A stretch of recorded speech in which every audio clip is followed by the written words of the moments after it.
Bir,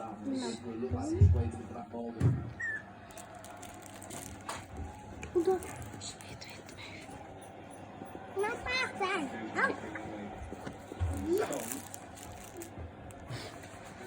Great sides are able to show patience like this.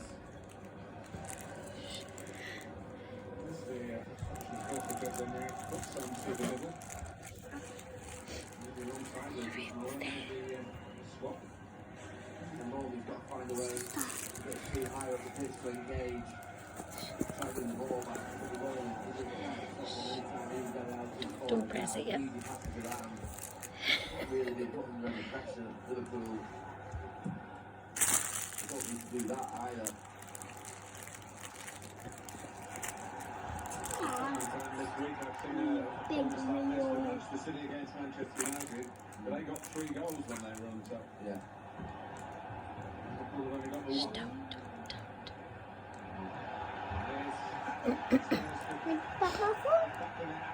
Matay? Still battling for it. Aurier, there they go. Spells to be tackling up. There might have been a tap-in. Easy followed him. Robertson's going mad. Gomez now Alexander Arnold. Because that's the only way Tottenham look like they're going to get back into this game, and that's a mistake. And that's Hello, Van Dijk makes a great challenge, and he's a little bit sloppy.